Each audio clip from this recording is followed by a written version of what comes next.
Salve, queridos irmãos, queridas irmãs, sejam todos muito bem-vindos mais uma vez. Esse é o canal Reflexão Cristã e eu sou Carlos Moura e quero convidá-los hoje para refletir junto comigo sobre uma parábola muito conhecida do Mestre Jesus, a parábola dos talentos, que está registrada no Evangelho segundo Mateus. Nessa parábola, Jesus nos alerta sobre a necessidade de aplicarmos nossos recursos, nossas habilidades, nossas capacidades e potências em prol do nosso progresso e do progresso da humanidade. Essa parábola que Jesus contou diz mais ou menos assim, que Jesus compara o reino dos céus à história de um senhor que saiu para fazer uma longa viagem, mas antes chamou 3 servos e repartiu entre eles talentos, dando a cada um segundo a sua capacidade. Para um servo ele deu 5 talentos, para outro servo ele deu 2 e para um outro servo ele deu apenas 1. Então esse senhor partiu. O que tinha recebido 5 talentos, trabalhou e lucrou mais 5. O que tinha recebido 2 talentos, trabalhou e lucrou mais 2. Mas o que tinha recebido apenas 1 talento, enterrou esse talento na terra. Depois de um tempo, o senhor retornou e foi prestar conta dos talentos que havia entregado aos servos. O que tinha recebido 5 talentos disse: Senhor, tu me deste 5 talentos, eu trabalhei, lucrei mais 5, aqui estão. Então o senhor disse: Servo bom e fiel, como foste grande nas pequenas coisas, herdarás muito mais. Venha compartilhar do gozo do seu senhor. O que tinha recebido 2 talentos disse: Senhor, tu me deste 2 talentos, eu trabalhei, lucrei mais 2. Aqui estão. Então o Senhor disse: Servo bom e fiel, como foste grande nas pequenas coisas, herdarás muito mais. Venha compartilhar do gozo do seu Senhor. Então o que tinha recebido apenas 1 talento disse: Senhor, como eu sei que és ríspido, rígido, que colhes onde não plantas e ajuntas onde não espalhastes, fiquei com medo de perder teu talento e o enterrei na terra. Toma, devolvo ele a ti. Mas o Senhor, irado, disse: Servo mau e preguiçoso, como sabes que colho onde não planto e ajunto onde não espalho, deverias ter utilizado esse talento no trabalho e lucrado muito mais para me entregar o lucro desse talento. Então ele chamou os servos e disse: Tirai esse talento deste servo e entregai ao que tem 5. Pois aquele que muito tem, muito mais será dado, mas aquele que pouco tem, até o pouco vai lhe ser tirado. Quanto a este servo preguiçoso e mau, jogai-o nas trevas, onde haverá choro e ranger de dentes. Uma história cheia de simbologia, mas também muito cheia de mensagens e reflexões. Podemos começar fazendo uma identificação dos personagens da história. O Senhor, por exemplo, pode simbolizar nosso grande e amado Pai, nosso Deus querido, Senhor do Universo, que disponibiliza, segundo a capacidade de cada espírito, talentos, capacidades, habilidades para que sejam trabalhadas e multiplicadas. Os servos, podemos identificar aí que cada um recebe um talento, uma quantidade certa de talento. Isso pode representar para nós que não temos o mesmo grau evolutivo, todos nós que habitamos nesse planeta, que cada um tem potenciais, habilidades e recursos condizentes com a sua missão, com o merecimento ou até mesmo com a sua necessidade. Agora, todos que receberam os talentos foram incumbidos de quê? De multiplicá-los. Foram incumbidos de transformá-los em muito mais talentos. Ou seja, os recursos que nos são dados, as habilidades que nos são dadas, não são apenas para o nosso usufruto, mas também para que sejam instrumentos do progresso coletivo da humanidade. As potências que tenho, as habilidades que tenho, devem servir, sem dúvida nenhuma, não só para o meu bel prazer ou para a minha necessidade individual, mas também para a necessidade coletiva, que eu possa, através dos recursos e das habilidades que possuo nesta existência, servir ao propósito de Jesus, servir ao propósito de transformação desse planeta.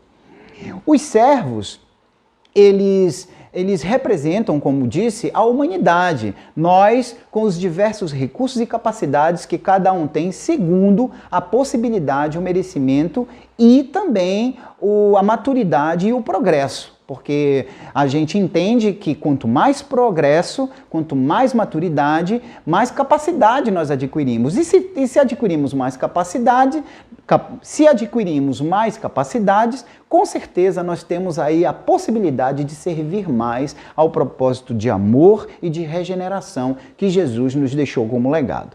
Mas vamos falar um pouquinho sobre o servo que é chamado na história de mau e preguiçoso, aquele servo que enterrou o talento. Esse servo pode simbolizar todos aqueles que têm de alguma maneira como contribuir com a benevolência, com o bem comum, com o progresso da humanidade e nada faz. Se esconde, fica ali se omitindo, fica ausente, fica se desviando do verdadeiro propósito dos recursos e das habilidades que lhe foram concedidas. É interessante a gente analisar esse personagem.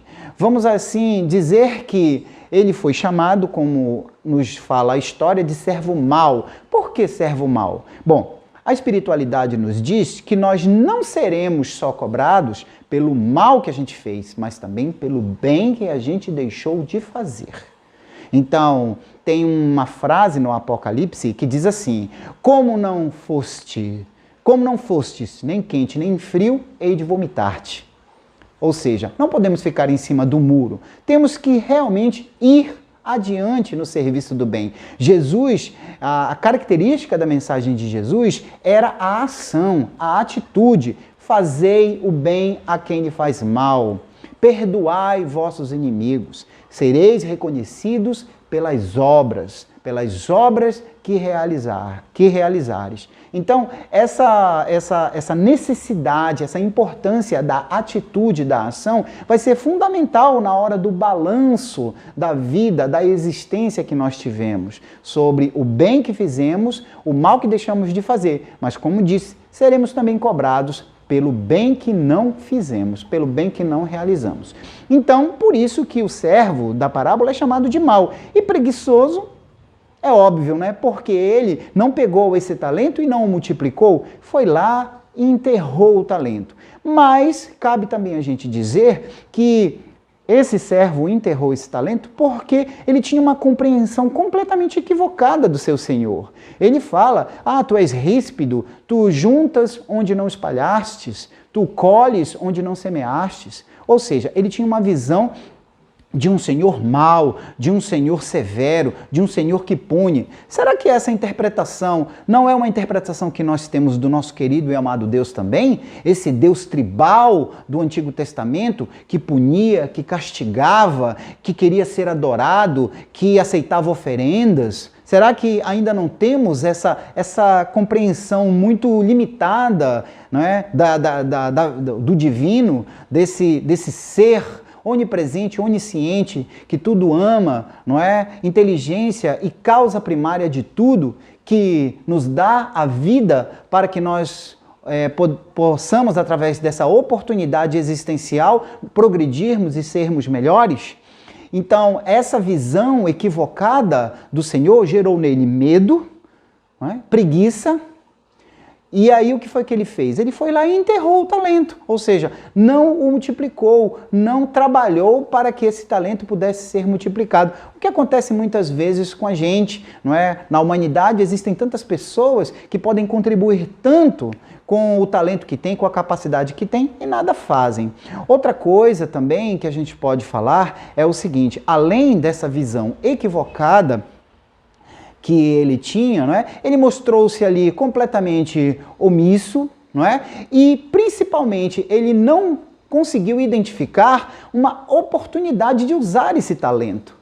Ele ficou tão preocupado com a reação do Senhor, não é? Com o medo tomou conta, o medo o paralisou e ele acabou não vendo um lugar, uma utilidade para aquele talento.